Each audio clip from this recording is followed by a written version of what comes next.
Legal wife versus kabit. So as you can see in my background, si Marites at saka si Lena. So shoutout doon sa mga nakaka-relate at nanonood ng Batang Quiapo. So alam na nila yung story niya. Pero para doon sa mga hindi nakakaalam, si Cherry Pie Picache, pinoportray niya si Marites na role na legal wife at saka si Mercedes pinoportray niya ang Lena role na kabit. Okay? So ang tanong, papayag ka ba sa senaryo na yung kabit ng iyong asawa is titira din sa bahay niyo?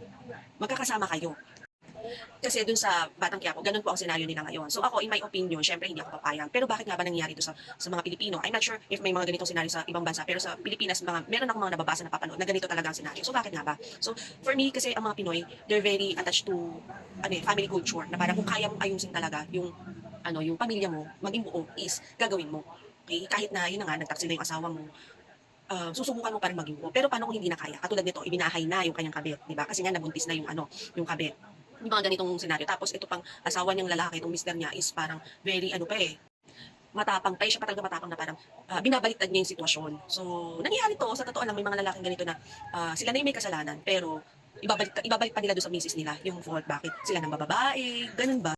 So, mabalik tayo doon sa tanong, papayag ba ako? Okay? Or papayag ba kayo na ganun ang senaryo? Ako, personally, hindi. Lalo na kung sinubukan ko nang kausapin yung aking mister, heart to heart to, kung paano aayusin, paano mabubuo ulit ang pamilya namin, at talagang hindi na kaya, better maghiwalay na lang.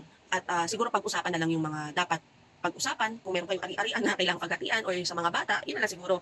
Pero yun nga, pero doon pa rin ako syempre kung kayang ayusin. Pero bakit nga ba nangyari to? Pumapayag tayo sa ganitong setup. Yung mga misis, bakit tayo pumapayag sa ganitong setup na okay lang, kahit may kabit, okay lang ibahay niya, magkakasama kami sa bahay. Bakit? Unang-unang reason, financial sources. Bakit? Karamihan, ito yung rason kasi wala silang source of income. Yung mga misis, babalik tayo dito, lagi ko sinasabi na mas maganda na may source of income pa rin ang misis. Kahit maliliit na racket yan, okay lang. Ang importante, mayroong source of income. Kasi tayong mga misis, kung tayo ay nakaasa lang sa ating mga asawa, when it comes to sources of income, pag mga ganitong senaryo, wala tayong magagawa kasi magiging alipin nila tayo. Sa totoo lang, kasi kahit anong sakit yung nararamdaman natin, tapos nakatay lang tayo dun sa sustento ng ating asawa. Nakatali tayo sa kanila. Parang sunod-sunuran tayo na okay lang kahit nasasaktan na tayo.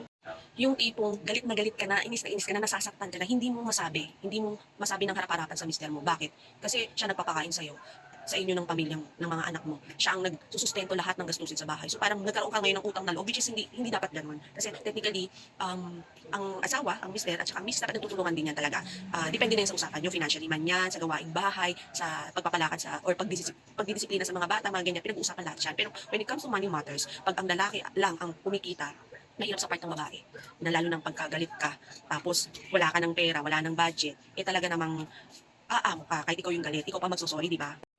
So, dito, sa usapang kabit versus misis. So, for me, importante na meron kang sariling kita, sariling source of income para dumating man yung mga ganitong pagkakataon na talagang worst comes to worst, hindi na kayang ayusin ng pamilya. Kaya mong tumayo sa sarili mong paa. Kaya mong iwanan yung taong nanakit sa'yo, yung taong nanira ng pamilya niyo. Kasi it's not worth to fight for, lalo na kung siya unang bumitaw, siya yung ayaw na, yung ganun ba. Kayo, papayag ba kayo sa senaryo ganito na magkakasama kayo ng ang kabit ng mister nyo, tapos sa isang bahay, and anong gagawin mo? Comment down below.